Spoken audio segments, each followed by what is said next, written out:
Let's go to South Africa now, where alleged government corruption and state capture are under scrutiny at a judicial commission of inquiry. Finance Minister Nnhlanhla Nehneh was in the hot seat. Let's get you more on this story now with CGTN's Angelo Coppola. Angelo, is South Africa's finance minister's integrity still intact after he admitted to having tea at the controversial Gupta compound to discuss the economy?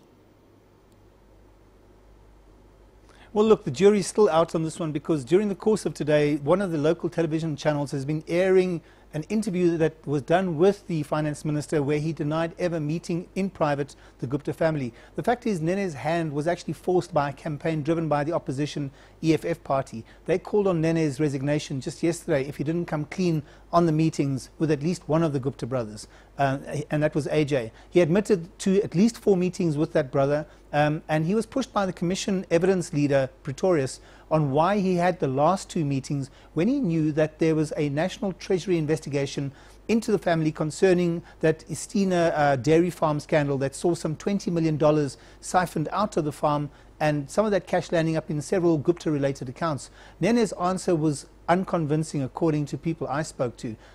Is his integrity still intact? Well, we're going to have to wait and see how this one plays out and whether any more information emerges about additional meetings. Beatrice?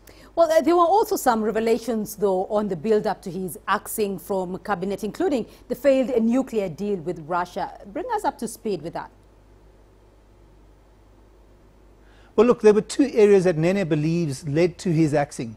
That was his handling of the tangled web at South African Airways that involved Dudu Nyeni, who's linked to the ex-president, and then there was his approach to this now-defunct nuclear deal with Russia. Nene spent some time in the morning explaining his roles and responsibilities, and that was a precursor to his discussion around the nuclear deal. And he took his job really is to take a long-term financial view of the country and whether it can do any deals that are going to put the country at risk. So he was always watching that and keeping his eye on that ball. And he explained that while the ex-president had requested that a plan be put in place to launch this nuclear deal, there simply wasn't enough time between the cabinet decision to proceed and the BRICS meeting that happened in Russia.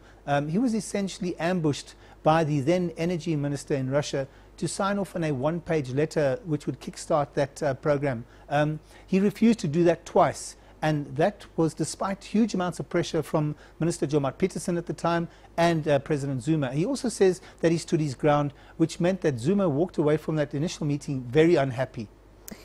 Beatrice? What's happening with the progress of the inquiry, though, Angelo? Do we expect to see any more high-profile people taking their stand in that inquiry anytime soon?